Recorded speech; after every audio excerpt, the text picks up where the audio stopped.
So, one of the questions that I think you should be asking is, with the history of religions, why is it that we don't study religion in any of our other courses? Now, you might say, of course, in the history courses, yes, we talk about religion. We talk about the history of religion, especially the political implications of religion. Insofar as you had a papal state, you're going to have certain obvious political ramifications. And perhaps we could even talk about the history of particular heresies insofar as they directly impinge upon political history and the history of people and things and movements and this sort of thing.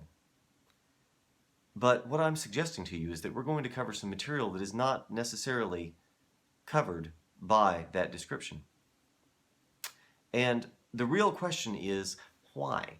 If I was to ask, for instance, why is it personal religious experience is not covered in your other courses? What's the answer to this? Is it something that's too subjective? Does it not lend itself to the usual academic framework, the usual academic tools for dealing with things and being scholarly? Well, if that's the case, then doesn't that imply that there's something very large in terms of human experience and importance that we're missing?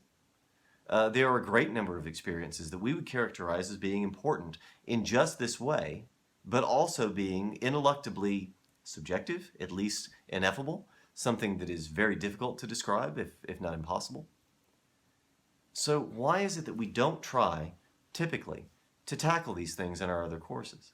Now, I'm not going to give you the answer necessarily to that because I'm not sure that it's possible to give a straightforward answer to it. I think we can give a number of suggestions, and I think a number of things will suggest themselves as we proceed through the course. And in other words, as you see some of the challenges that are inherent to doing a history of religions, I think you'll come to see why it is that this study is not taken up in the same way by your other courses.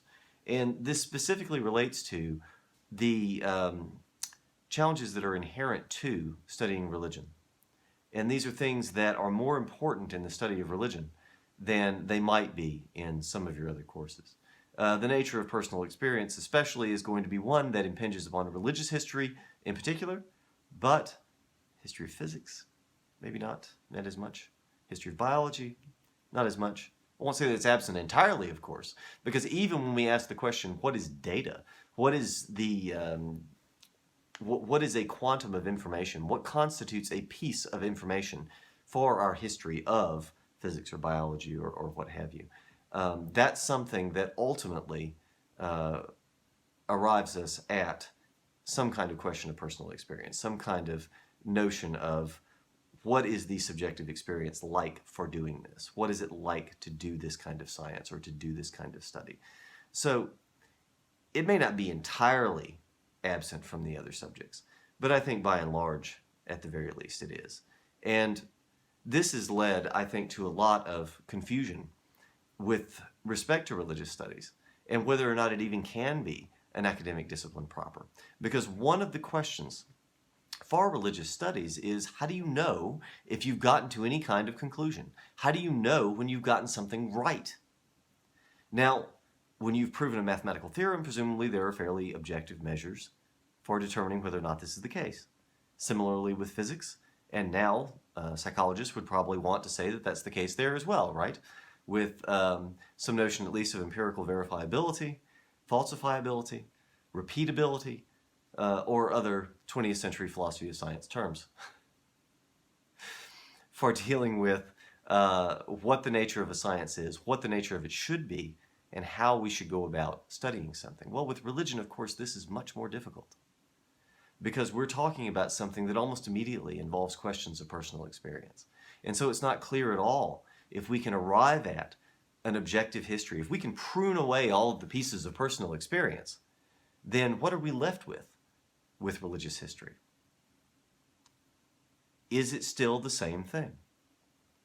Is it still religion if we take those pieces out of it?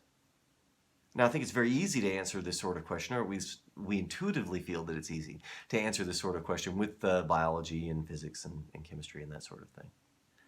But with the history of religions, it's not quite so simple. So that's part of what we're going to be doing here, is trying to look at and understand some of the challenges that are involved in studying the history of religions, and then to ask the question and to provide some of the answers that have been given to it by Freud and others. what should we try and get out of it? And to give you a bit of a hint, Freud said something that is very interesting with this. He said that it's effectively measured by the pragmatic value.